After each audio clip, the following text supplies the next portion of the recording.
Clinicians should stop talking about diagnostic tests in terms of sensitivity and specificity. Today we're going to see why. Say you are standing by the bedside of a patient and you are worried they have a particular disease. You have a test that is 90% sensitive. The patient has the test and the result is negative. How reassured are you? It's probably natural to say you are pretty reassured. 90% sounds pretty good. But let's look at the calculation of sensitivity and specificity. Sensitivity is true positives over total diseased. That is, it is calculated entirely on people who actually have the disease.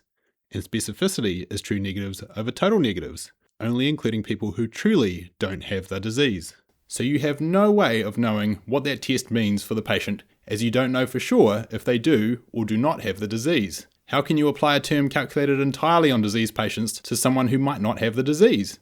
You can't. This is lesson 1. Sensitivity and specificity are calculated based on the true disease status. As you don't know the true disease status, you cannot apply either one of them at the bedside. But what about the spin and snout rules? A specific test, if positive, rules the disease in, and a sensitive test, if negative, rules the disease out. This is something a lot of us get taught as a rule of thumb, but what we don't get taught is when this fails, which it turns out is a lot. Let's say I have a jar of 10 balls. I label 1 positive and 9 negative. I shake the jar up, and then instead of doing a medical test, I just pull a ball out and see if it says positive or negative. What test characteristics does this jar have? Whatever the prevalence of disease is, the test will be positive 10% of the time and negative 90% of the time, which gives it a sensitivity of 10% and a specificity of 90%. For any disease, aortic dissection, lupus, this jar will have a sensitivity of 10% and a specificity of 90%. So a test that is 90% specific and 10% sensitive relies on chance alone and is a useless test. Let's change the ratio of positive to negative balls in the jar and make it 5 positive, 5 negative. The jar now has a sensitivity and specificity of 50%, or 7 positive and 3 negative will give 70-30. Or we can make all the balls positive, and now the test is 100% sensitive and 0% specific. What do you notice about the numbers on the red line? 100-0, 70-30, 50-50, 90-10.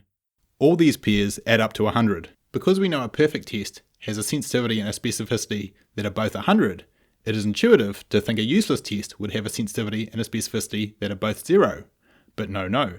If you had such a test, you could just change all the positive tests to negative and all the negative tests to positive, and now the test would be perfect. This test is perfectly correlated with disease, but just labelled wrong. The useless tests are the ones in red down the middle that add to 100. So next time you see sensitivity and specificity together, add them together and place them on this line from 100, useless, to 200, perfect. For example, a test with 30% sensitivity and 90% specificity gets 120, which is pretty lousy, when previously it might have been tempting to think 90% specificity was pretty useful. So this is lesson 2. Spin and snout commonly fail, not only at the bedside, but also in theory. You always need both sensitivity and specificity. A third case. The probability of breast cancer is 1% for a woman at age 40 who participates in routine screening. If a woman has breast cancer, the probability is 80% that she will get a positive mammography. But if a woman doesn't have breast cancer, the probability is 10% that she will also get a positive mammography.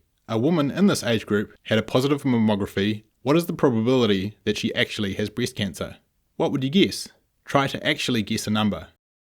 When this problem was given to a group of doctors, the vast majority guessed between 70 and 80%, and the real answer is 7.5%. What happened here?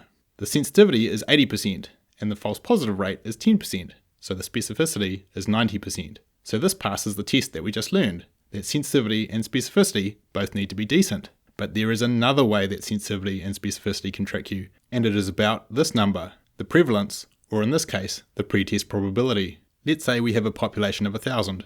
1%, or 10 in 1,000, have breast cancer. 990 don't. Sensitivity is 80%, so 8 of 10 breast cancers will be detected with mammography. But 10% of 990 is 99 false positives. So looking at all the positive mammograms, the probability of breast cancer is 8 over 8 plus 99, which is 7.5%. If you guess too high, you are not alone. Everyone does this all the time. It even has a name, base rate neglect, and a Wikipedia page.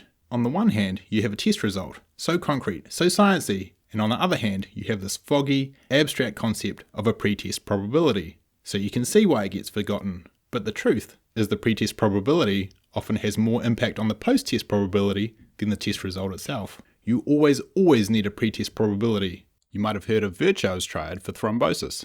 This is the triad for diagnosis, and you always need all three: sensitivity, specificity, pretest probability. If you ever hear someone talking about diagnostics and talking about one or even two in isolation, they are misleading you. Insist on all three. So lesson 3 is, sensitivity and specificity, even if both high, can fail badly in the face of a high or low pretest probability. The last problem is the word specific itself. Sensitive kind of fits what it does. A sensitive test tends to be positive when there is disease, in the same way that a sensitive person will notice a tiny stone in their shoe. But specific in common language means precise or well-defined, which can trick you into thinking it means diagnostic. After all, we get taught SPIN. A specific test, if positive, rules the disease in, which suggests diagnosticity too. Good, capable people get tricked by this.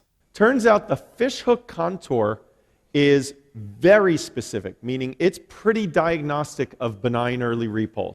But what does specific really mean? Specificity is the negativity rate in the absence of disease, or negative rate in health, or NIH. The difference between this and the common use of the word specific leads to all sorts of confusion, so be very careful about this word specific. This is the last lesson. Specific does not mean precise or diagnostic in diagnostic science, despite that being its meaning in common language. So what do you do instead if you can't use sensitivity and specificity? Use likelihood ratios. Likelihood ratios use both sensitivity and specificity every time, and never allow you to forget your pretest suspicion, because you have to multiply them with your pretest odds to get a post-test odds. And they are named well, literally a ratio of likelihoods, so they are foolproof against all the problems that come from sensitivity and specificity. Thanks for listening, and I hope you got something from this. Bye!